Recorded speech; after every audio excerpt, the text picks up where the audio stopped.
Hi guys, it took me a while to figure out how am I going to tell my story, but here it goes. My name is Daryl, and this is how I ended up here.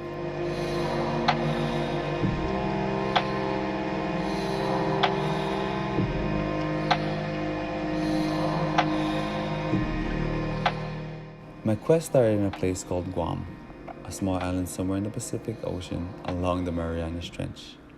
People who lived there seemed to be content of what they had and the simplicity of life that the island offers.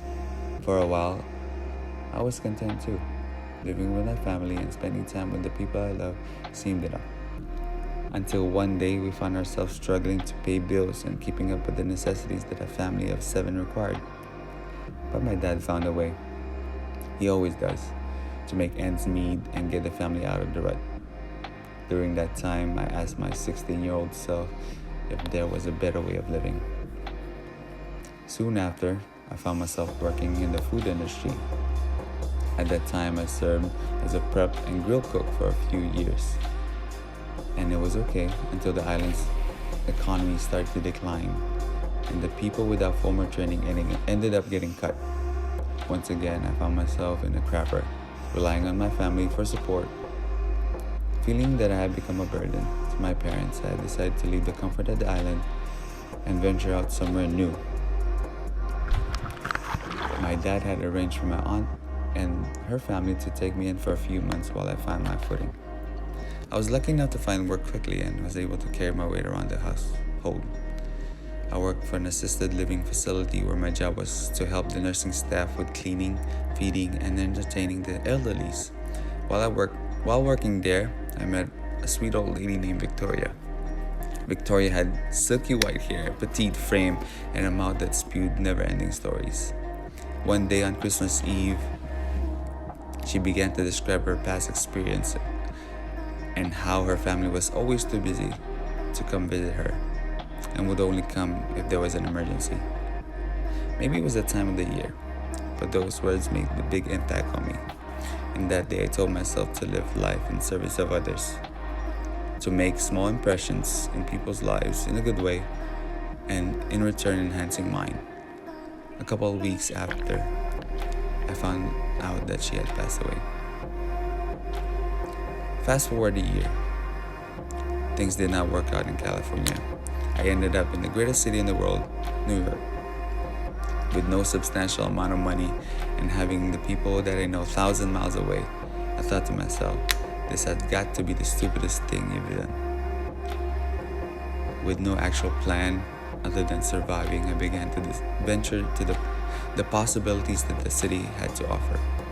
I worked as a janitor, front desk, assistant manager, dishwasher, cook, whatever I could.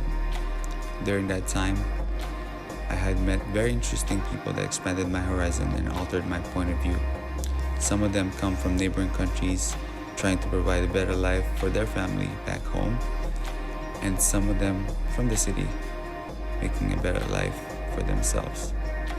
One particular person that made an impression on me goes by the name Tommy.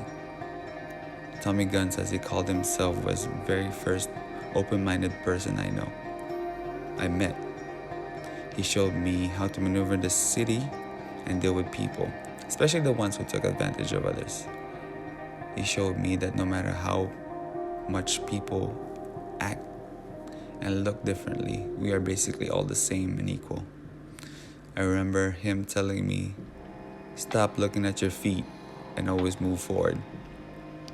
At the time, I thought he meant always look up, face your fears, and move on from your mistakes. But then when I asked, he told me to look where you're going so that I would not bump into another person, a pole, and even a vehicle.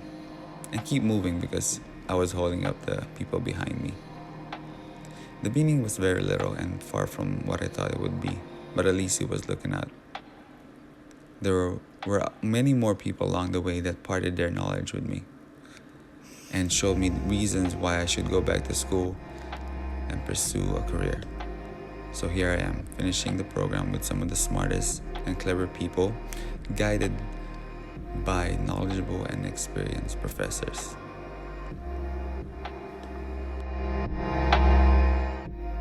And there you go. That was a quick story of how I ended up with you guys here. To my fellow students, I would like to thank all of you for sharing this journey with me. Like we had any choice, right? But seriously, I would like to thank you for sharing your laughs, your pain, fears, disappointment, but most important of all, success. I hope that I have affected you in a good way, at least some of you. Like you, a lot of you affected me during this time.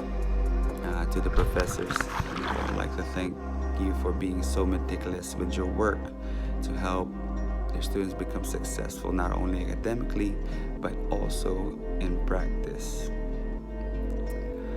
I really appreciate how you taught us, and now I understand why the program had to be very, very challenging. And last, I would like the professors to know that my family and I appreciate the accommodations you have made during a dark time in our life. Thank you.